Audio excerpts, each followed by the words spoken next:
Hey everyone, Sai here again with the video, this time on the strength stat pool. And I wanted to cover this one because I saw a lot of people doing it wrong, basically. And I wanted to show you why this is not smart and how to distribute your points optimally.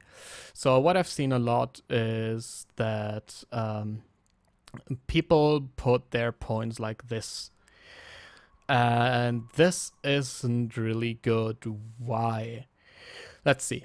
1 point in damage gives you 5% in general damage. That's just general damage. It holds true whenever.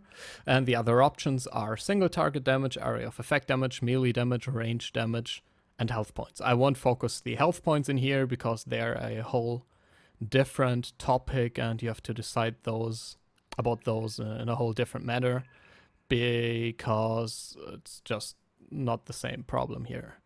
So, why is this distribution wrong? Well, let's start with the bottom half because this one's fairly easy. 20% in 20 points in range damage give you 160% distance damage and 0% melee damage. This is perfectly fine, actually. This is perfectly fine if you do range damage probably all the time. Then this is perfect and there's no problem here, not at all. Everything's great. Like, for example, a Kra or anything, that's perfect. The problem lies here. And why is that a problem? Well, each point in damage, I said, gives you 5%. Each point in the specialized damages gives you 8%. This means that, well, if you take 20 points in range damage, it's obviously at a 106% and higher than here at 100%.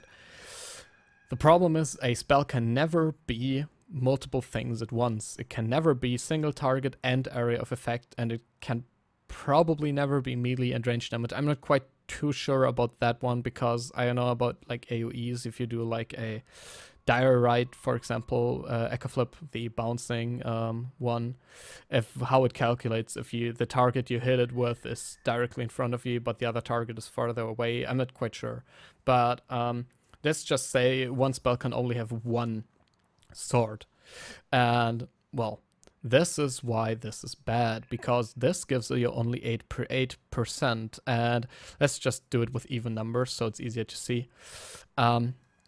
If you put 10 points in here, you have 80% to single target damage and you have 80% in area damage. The point is, if you put those 20 points you had together in general damage, you would have 100 damage, which would hold true for either single target or area of effect damage. And since those two can never occur at the same time, it's smarter to just put it into general damage than to stat both of them separately. Well, this also opens up the question on when should I put the points in the specialized damages overall, because like general damage, obviously every spell under every circumstance will profit from it. Well, this one's actually pretty simply calculated as well.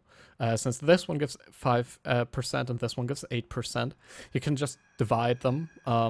Because like if you want to you want to set them equal and then you divide them and then you end up with 5 through 8, which is 62.5%.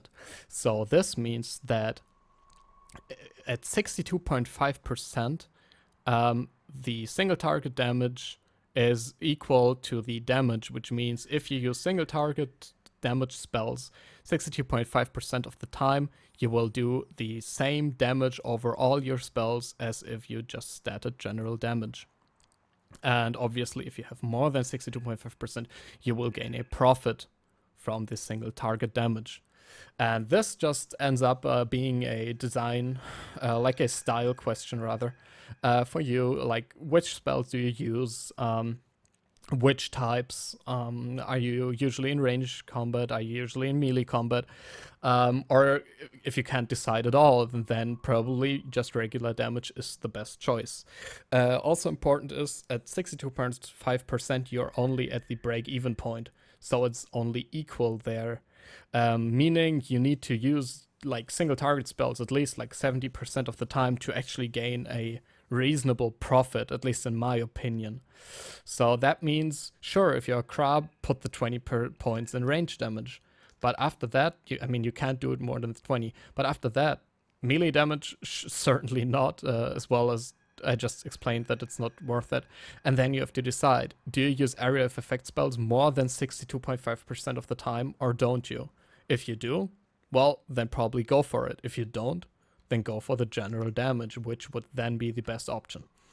I hope this clears a couple of things up. I mean, it's a fairly easy one, but I still saw that people couldn't really decide about it, and I just wanted to give you some reasoning behind why this is not a good thing to do and why general damage is actually not as bad as it may look like.